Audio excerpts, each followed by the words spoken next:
Welcome to the Small Business Tax Savings Podcast, your weekly dose of accounting and tax tips specific to small business owners. You will be on your way to growing your business and paying the least amount in taxes as legally possible. Here's your host, Mike Jesowshek, CPA.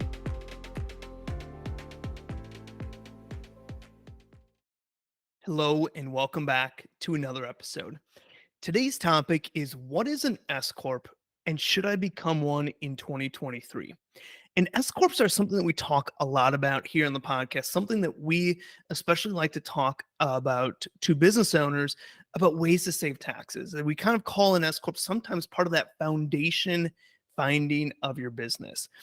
We also want to ensure that everyone knows what an S-Corp is prior to ever getting themselves into it, because an S corporation is not perfect for everybody. It's not a situation that everybody should be in at the beginning. And so we want to kind of talk through that.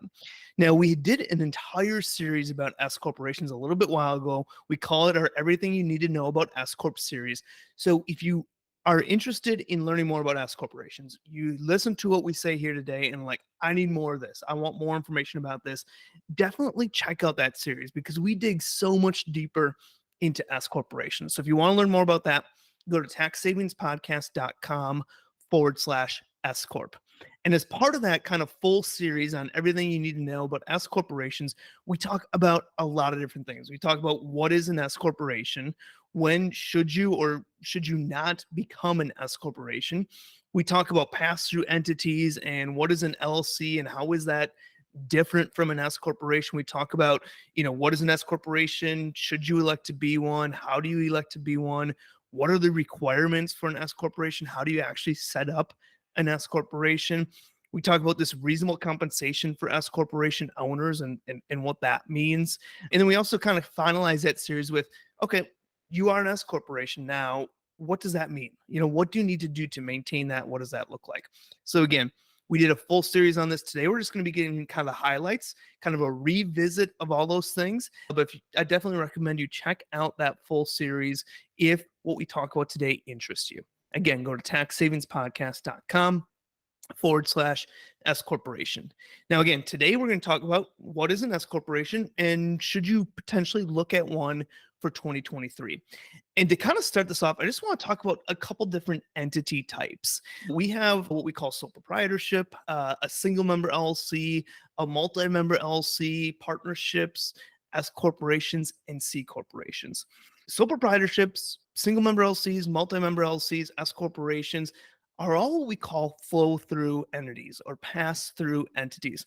And basically what that means is that even if it's a separate business return, in the case for a partnership or an S corporation, that income all flows through to you personally. And you pay taxes on the income from your business at a personal level. So those are all what we call pass-through entities. Now, what would not be considered a pass-through entity is a C corporation. A C corporation, you pay corporate tax on the income at the corporate level. And then if you have any kind of income, W-2 distributions, whatever, then it gets taxed again at your personal level. So a C corporation is not a flow-through entity. A single member LLC, a sole proprietorship, a multi-member LLC, a partnership, an S corporation, those are all what we call pass-through entities. The income from those you pay on your personal return. There might be a separate business tax return that we're filing, but all that income, the taxes that you pay on the income from that business is all done at the personal level. No corporate taxes per se. So let's talk about that S corp election. And I want to also mention that the S corp is simply a tax election. It is not an entity type. We're just electing for an LLC that we already have set up or a C corporation that we already have set up. We're electing for that entity to be taxed as an S corporation. And so let's look, why would somebody want to be an S corporation? What is the big thing about S corporation? And really, the main reason for an S corporation is to help lower the amount of self-employment taxes you pay. And we've talked about in previous episodes, especially this year, we've talked about different types of tax and how your income is taxed. And you know that if you're a sole proprietorship or a single member LLC, you pay your normal income tax rate on the income or profit of your business. And then you also pay self-employment taxes on 100% of that income. And so when we look at should we be an S corporation or why would somebody want to be an S corporation, The main reason is we want to eliminate or minimize the amount of self-employment taxes that we pay. And so in order to be an S corporation or in order to elect S Corp status, you need to have an LLC or a corporation set up.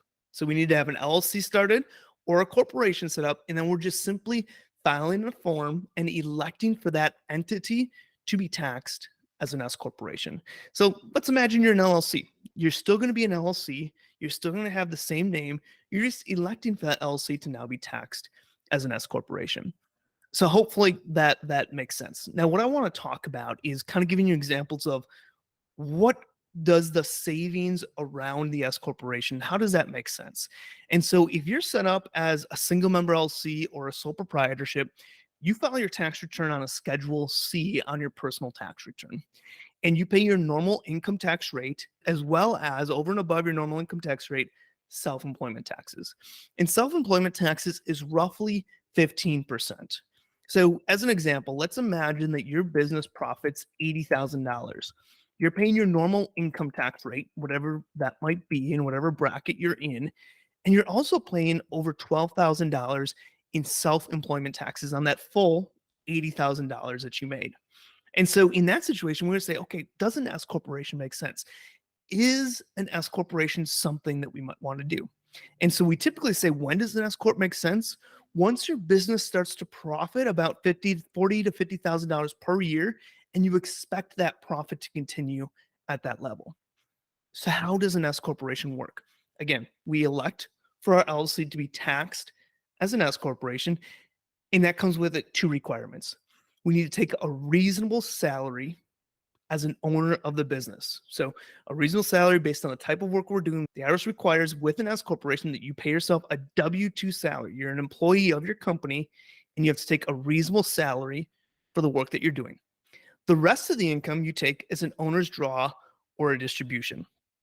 So with just a single member LLC, no S corporation, you just take owner draws and you pay taxes on the profit of your business. Those owner draws are not expenses to your business. You pay self-employment taxes on 100% of your income if you're a single member LLC, sole proprietorship. If you're an S corporation, you only pay self-employment taxes on that reasonable salary portion that you take as an owner of the company. Now, they don't call it self-employment taxes, but it's essentially the same thing. It's FICA taxes that you're paying as an employee and FICA taxes that you're matching as an employer, which adds up to that same self-employment tax amount. So with an S corporation, we take your income, that $80,000 that we've been using in this example, and we split it into two pieces. The reasonable salary piece, and you're paying self-employment taxes essentially on that reasonable salary portion, but any income over and above that reasonable salary, we're not paying self-employment taxes. We're avoiding self-employment taxes on that amount. And that is the beauty. That is the magic. That is where you save money and taxes by utilizing an S corporation. So let's go through a quick example. Let's assume that your business profits $80,000. We already kind of talked about this. If you're set up as a single member LLC, set up as a sole proprietorship, you're paying roughly $12,000 in self-employment taxes on that $80,000 of income. But now let's pretend that you elected to be taxed as an S corporation. Now we're an S corporation, we need to take a reasonable salary. Let's determine that a reasonable salary for the work you're doing, what you're doing for your business and your area. Let's determine a reasonable salary is $36,000 as an example.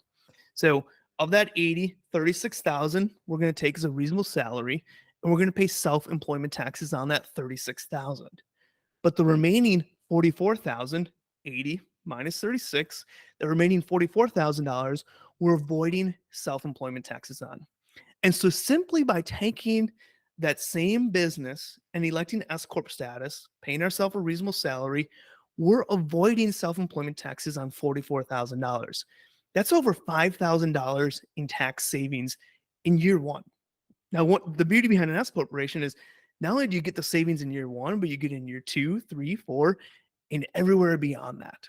So that is the beauty behind the S corporation, is we're lowering or minimizing the amount that we pay in self-employment taxes, because instead of paying it on 100% of the income of our business, now we're only paying it on the salary portion, that reasonable salary that we're taking within our S corporation, And we're avoiding self-employment taxes on anything, any income from the business over and above our reasonable salary. Now, some people might say, well, Mike, why don't I just take a very small or $1,000 salary or no salary?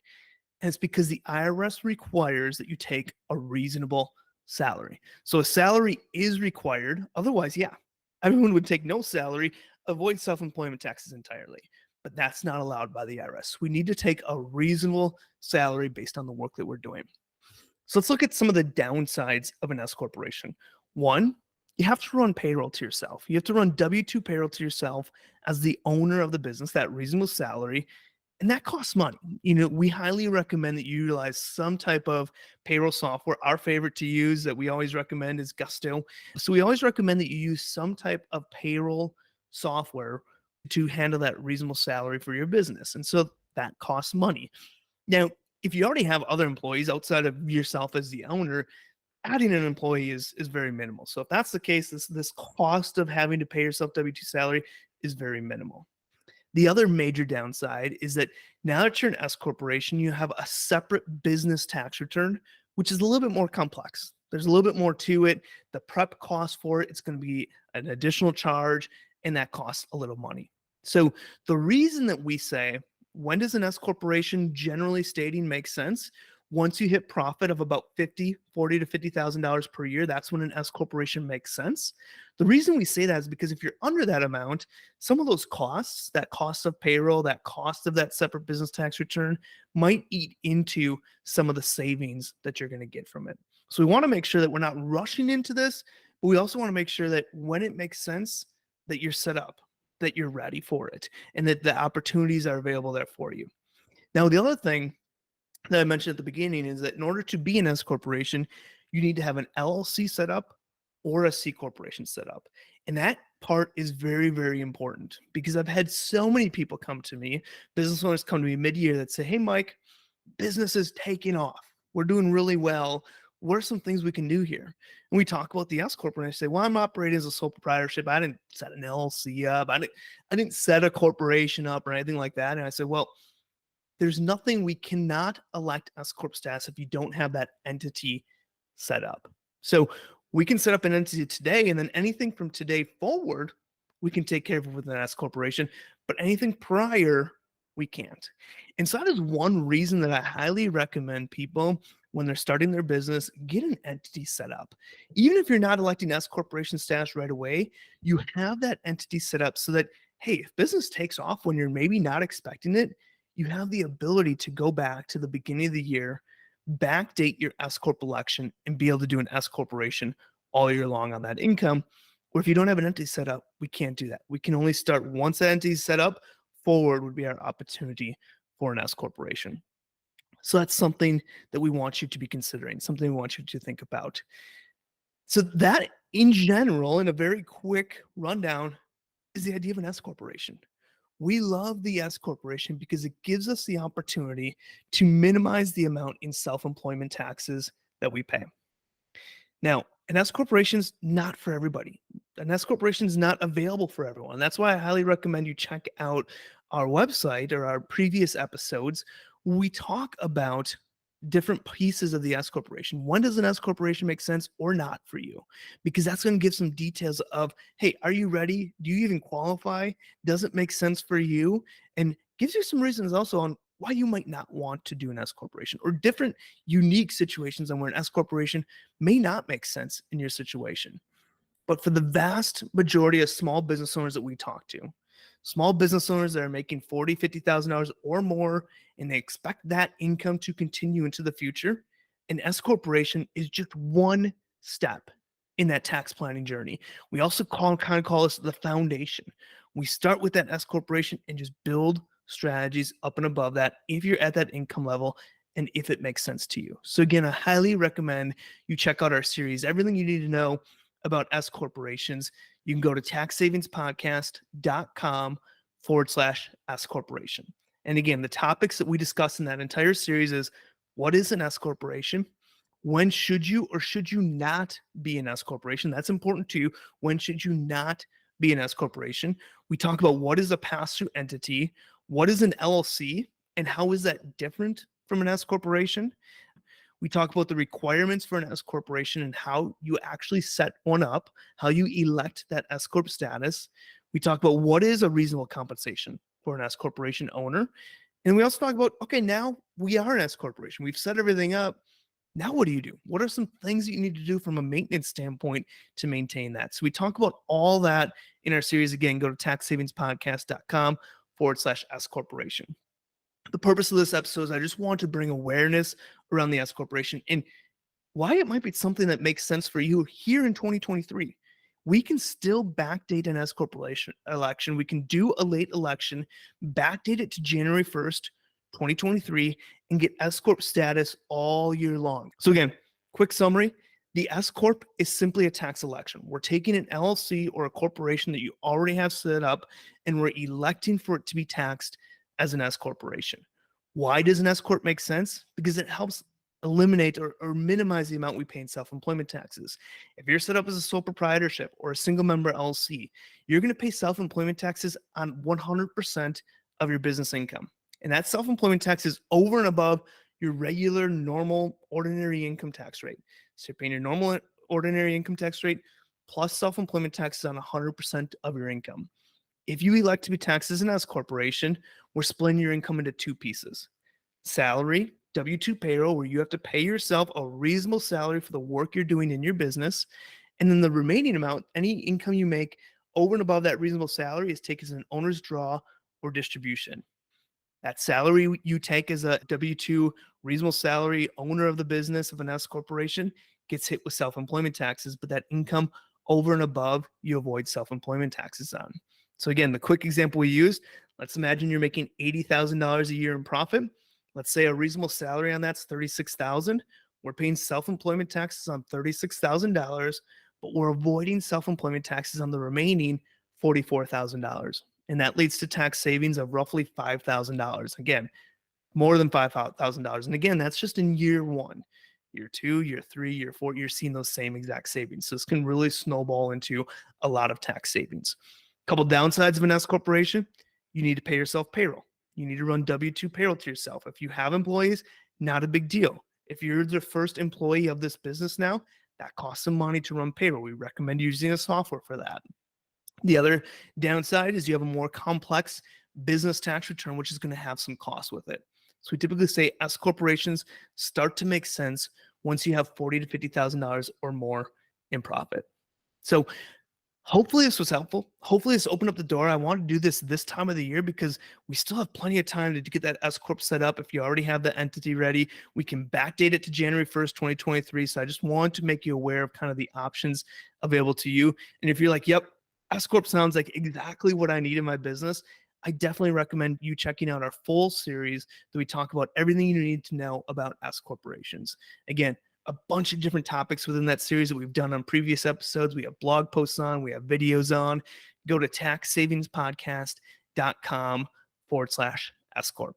I want to thank you for listening to another S corporation or another episode. And I hope that this was super helpful. And hey, maybe an S corporation makes sense to you, maybe not.